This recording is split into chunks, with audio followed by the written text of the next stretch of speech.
My first question is like MBA admissions at the VIT Business School are open till February 3rd. So could you just give details of the admission process for students? The students need to apply through our online channel. That's the first step. Once they apply, they give all the details as part of the application process, which contain details about their 10th standard, 12th standard marks, their UG marks, and they would have to write one of the common examinations for MBA entrance, which is CAT, MAT, ZAT, any one of them. And once we get their application, we shortlist on the basis of all these details that they provide. That is their 10th, 12th, UG, and the marks that they obtain or the percentiles that they obtain in the entrance examination, that is CAT, etc.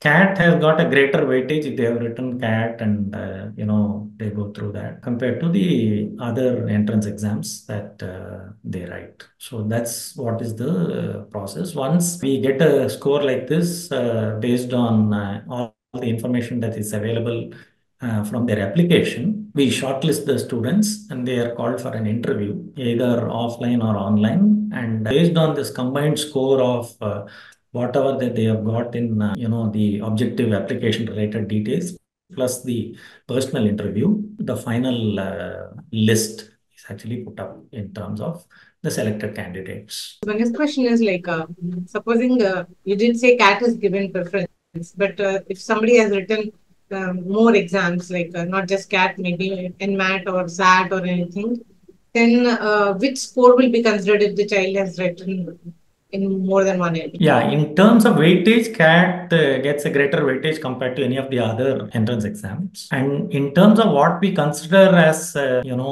marks, we'll take the best out of all the entrance exams that they write. And it's all normalized and, considered based on the number of exams that they have written and what are the marks that they are providing in the application form. The eligibility talks about relaxation for students from the Northeast.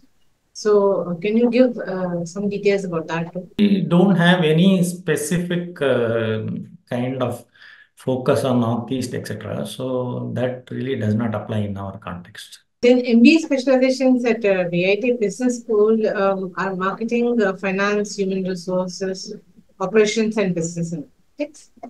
Now, when should students opt for this? Because some schools ask at the beginning when you're applying, and some allow specializations to be chosen at a later point of time. So, what is the system at VIT Business? VIT Business School, we follow the second option. That is, what we feel is that the student should go through all the courses in the first year. They should get exposed to the various functional areas, that is marketing, finance, information systems, and HR. And then once at the end of the first year, they are given some kind of a orientation of the type of courses that will be offered across in each one of these different specializations.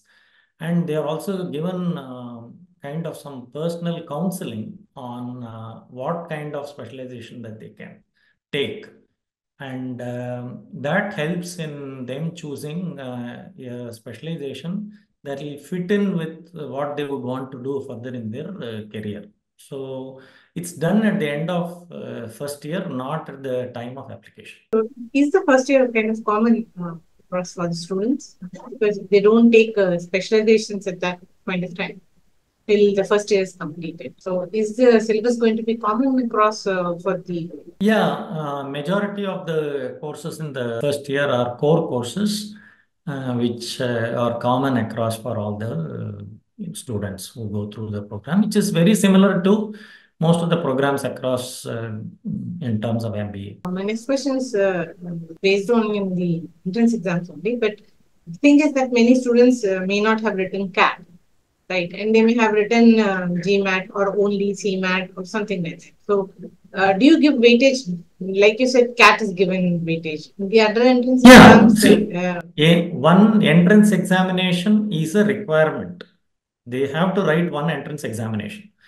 But in terms of marks that are allocated or the weightage that is allocated to each entrance examination, we give a greater preference for those who write CAT. But for others, depending upon where they have scored well, we take the best of them and the best among them. And based on that, they will get marks for that particular component of the admission process. The next question was about which specialization, but that you have anyway answered that students get a personal counseling at the end of the first year. So that is when they can choose the specialization. So my next question is about work experience, because when you are talking about MBA aspirants, there are some who come with experience and some have freshers. So is there any particular ratio for freshers versus work experience? Because generally work experience is preferred. That's how the speculation or the perception is. So is there any particular ratio? How does VIT Business School deal with? Yeah, you see, unlike probably some business schools which have a fixed ratio and all that, we don't have a ratio of people with work experience and freshers. But like what you said, definitely we give a weightage and preference for those with work experience compared to those who are freshers, because we believe that they can make a big difference in terms of the heterogeneity in the classroom and also contribute better in terms of class discussions. So again, one of the major questions that come from many students, cutoffs. So if you can give any indication, because cutoffs are generally dependent upon the number of applicants and the exams and all those things. But is there some indication that you can give about last year's cutoffs, maybe CAT or SAT or some exams? I think you've already kind of preempted my answer. See, this time, we have got large number of applications, and just like probably maybe disclaimers in the case of several other products and services. See, the past cutoffs may not be really an indicator of exactly what is going to happen this time. So I would rather say that, it depends upon exactly what is the nature of the competition that's coming in terms of the number of applications that are there. And since they come with a wide variety of, entrance examination cutoffs, I think it may not be fair to actually talk of a particular cutoff. So I would only encourage people to apply, and that to go to the website, have a look at all the details that are available in our VIT Business School's website, so that they get a better idea of the kind of details that are there about the course. Yeah. So can students apply for any scholarships? Does the business school offer any scholarships for students? Yeah, we have different kinds of scholarships based on means and merit, also on the basis of their CAT scores and all that. So the details are already available in our website, and I would suggest prospective students to actually look at those details under scholarships in our VIT Business School website, where all the details are given. There are percentages based on which there will be concessions in the fee, etc., that are there. So it will be better if they can just go to the website and then have a look at all the details. So once the selection is done, and if they get selected to a particular seat, then they can apply for the scholarship and then go ahead. Yes. Can you please elaborate on the MBA program highlights so that students get an idea of what the key features are? So there are a few things I thought I will highlight, because instead of going through the details of the entire program, there are about 5 aspects which I thought I will just mention. Number one is that we are encouraging 1 quarter, that means 12 weeks of internship. What this gives is people in the industry actually get to know, because they go by the quarterly performance of the industry as well as the employees. Similarly, our students, when they go through this 12 weeks or 1 quarter of internship, 3 months, that'll give them a better idea of what is happening in the company. Plus, the company will also be able to look at the students much more closely in terms of their performance. Therefore, the chances that most of these internships convert into placement become very high. So this is number one. Number two, we have a immersive project-based training on business analytics, which is compulsory for every student, because we believe that business analytics is going to be the trend across every other specialization in management. And therefore, we have made business analytics as a compulsory core course in the curriculum. Next aspect is that we try and kind of emphasize on cases and simulation as a pedagogy more than lectures, so that there is much greater experiential learning for the students through these pedagogies. And the last one, which is quite unique, is a 6 credit career management course which runs across the entire first year. What we are trying to do, and what is the problem in general for most of the students who get into this management program, is that they are not clear about what is the career that they want to make, or what are the career options that are available, and how do they fit into those careers. So it's a match between what their interests, what their skills are, what is it that the industry needs, and all of that. So through the 6 credit course, what we are trying to do is take them through the entire process of career management. First, understanding themselves, what their skills are, what does the industry want, how do their skills match, what about their attitudes, etc. So it's a very experiential kind of learning for the student, and we are hoping that with this career management course, most of the students will easily fit into the careers that they want to pursue, rather than trying to take something that ultimately is available to them, kind of, instead of that. So these are some of the unique points about our MBA program. I think it's a very good initiative because many do not know the roles that come with what the career path will be like. Another question I had while you were talking about key features is like, when is this internship, the 12-week? Is it in the second year? At the end of first year. Another thing is very important with all management courses, a sync with the industry requirements. So in this context, what is the industry-led pedagogy that is followed by VIT Business? We have several points of, kind of touch with the industry. Number one is, every course, there's a requirement that there's a industry expert who comes and shares his views on that particular course, more so in terms of what's happening in the real world currently, and what are the future trends in that particular. For example, if it is retailing as a course, somebody from the retail industry is going to come and talk about online, offline retail, what are the trends, what is happening, etc. So that's what happens. That's one thing. The second one, our students also go in for industrial visits to really understand what is happening in the industry. So that's another way in which students get exposed to the industry. The third one is our own alumni come here, and we have a series of talks of alumni coming and sharing their experience with the industry. That's another way in which we try and link students with the industry. The last one, which with this new semester-based MBA program that we are offering, we have a course called Business and Society, where students actually work with the local MSMEs, medium and small and micro enterprises. And it happens in the second year, when they have mostly gone through even the elective courses, that they do some kind of a consulting for the MSMEs.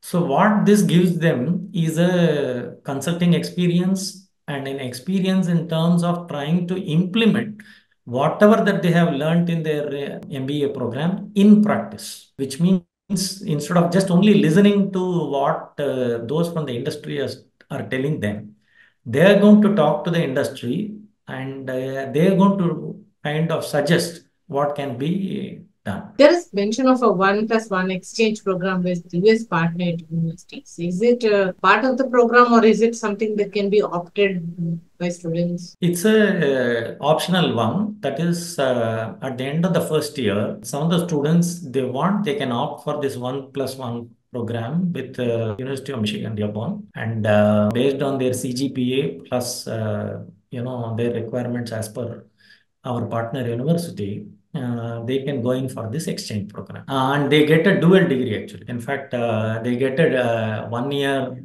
MS from the other university, plus an MBA here, because we consider the equivalent of whatever is the program that they do there in terms of credits for completion of the MBA program here. That option is also possible. Yeah.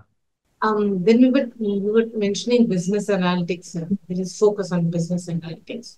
So how do you think this benefits students? Because that's one of the important things they have to understand. Yeah, I think you must be aware, and most of the prospective students who want to apply to VIT Business School also would know that analytics has kind of penetrated across all the functional areas, right? It has now become the most important element in business, right? Whether it is finance or marketing or HR or information systems, you have analytics coming in. So what we felt at VIT Business School is that this analytics, business analytics, is such an important core part that we have made it as a part of the core part of our MBA program. And therefore, the students in this business analytics core course get exposed to all the various techniques in business analytics and also their application across multiple functional areas. And then in the second year, they can actually specialize in, each one of those analytics specialization. Let's say, for example, financial analytics, marketing analytics, etc. They can also get into those areas. There is also unique courses like fintech, business and society, as you described, design thinking, which are part of the curriculum. Is it mandatory to take all these courses, or these are electives that students can pick and choose? Fintech is an elective meant mainly for those who are pursuing finance, whereas business and society, just as I already described to you, is a core course. All students would have to go through this because they will get an experience of interacting with the industry, provide some kind of a, consulting kind of experience. So that is a core course. Fintech is becoming much more common because almost every financial transaction has now become digital. So there is technology involved in almost everything that we are looking at in terms of finance, right? So the understanding is that anybody who is trying to look at finance as a career in terms of one of the functional areas, then fintech will become a very important course for that student.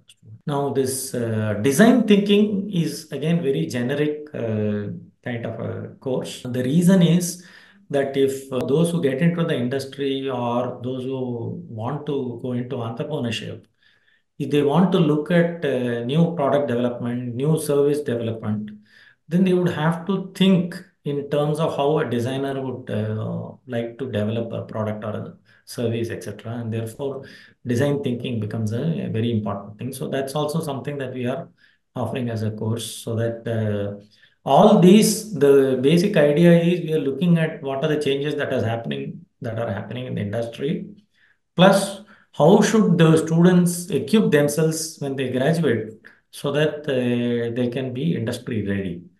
That's what we are trying to look at when we are offering these kind of courses. In short, they are value additions that students can pick. Could you please give insights on the types of internships that students have to undertake? A bit of how the process goes. How does the school help? What is the support they get? So internship is a compulsory requirement. Every student goes through internship. Like I said, 1 quarter, 3 months, or 12 weeks of internship is a requirement for every student. Now, the student typically gets a paid internship.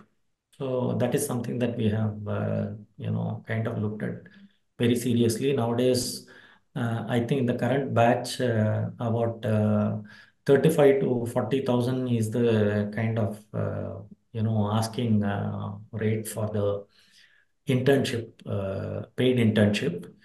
So, what typically happens is at the university level, we have Center for Career Development, CDC, the erstwhile placement cell of the university.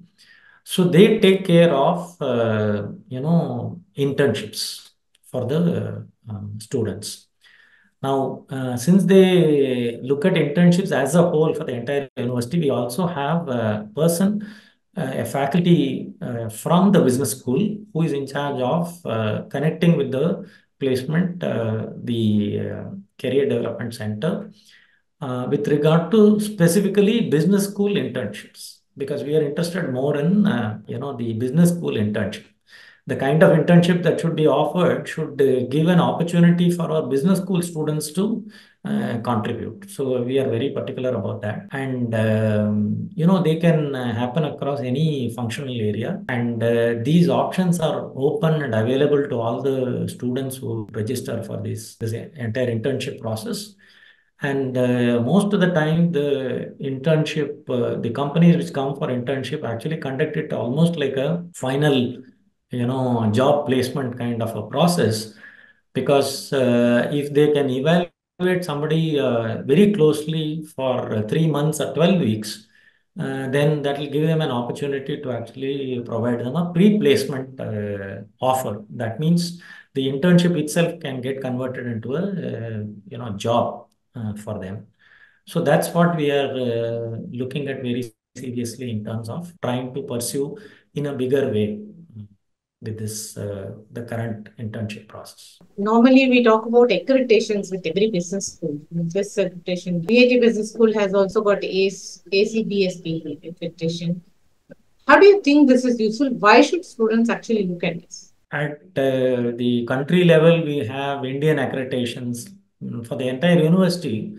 When VIT is getting accredited by NAC, VIT Business School as a constituent school of VIT University is also one which contributes towards NAC accreditation.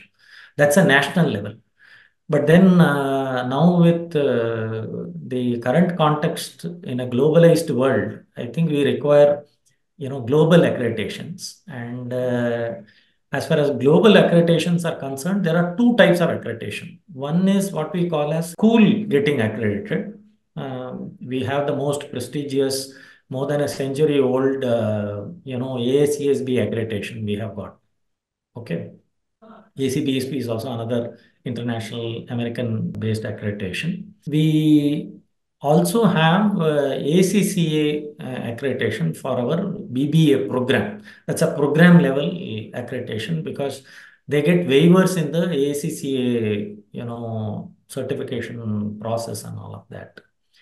Now, the benefits are once you are AACSB accredited, any AACSB accredited business school in the world easily understand what is the process that the student has gone through the entire, academic journey, right? And it's very clear that this is a stringent and rigorous quality management process for every activity that goes on in the business school. So almost all international accreditations look through admissions, what is happening in terms of teaching, learning process, what happens to the students after they graduate in terms of placement, etc.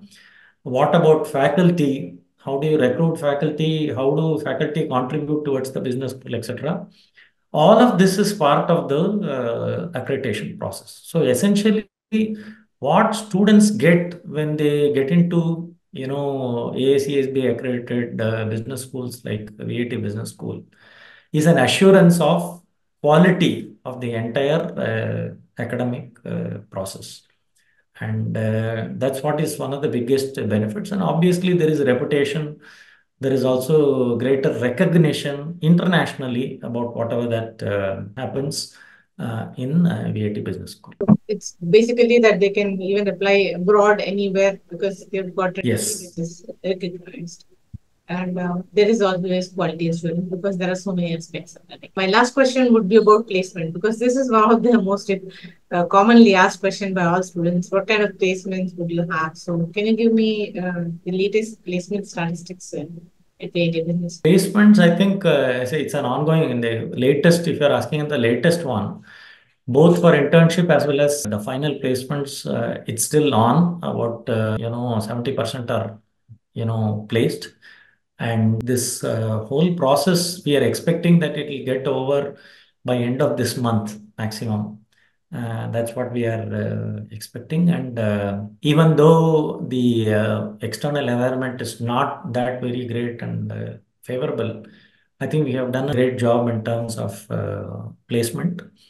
And usually in the last few years, if you are trying to look at, there are more than 100 companies that come for placement, and the number of offers depend upon whatever their requirements are, etc. So till now, we have had a very good run of placements, and we are expecting the same to continue this year and the years to come also. Any average package or median that you can talk about from maybe last year? The average is about, I think, close to 11 lakhs. That's what it is. I feel that more than the average, it also depends upon the highest, median, etc. Those numbers are much higher, I think, the highest salary and the median ones. And we are on par with some of the best business schools in terms of offer of these kinds of salaries for placement. And I'm sure that it also depends upon the way in which the student also kind of prepares for the placement based on what we offer as our program. Yeah, generally I do say the same thing, that it is not the school that will give you the placement. Correct. Correct. Absolutely. A student who has to get the placement. So Yeah. among so many people, you have to stand out, make sure that you are. Yeah, we facilitate it very well. As I said, there are a large number of companies and a large number of offers. But I think the job of converting those offers, highest salary, etc., all depends upon the skill, knowledge, ability, understanding of the student, and that's what we are trying to continuously improve with our, the MBA program that we are trying to continuously improve.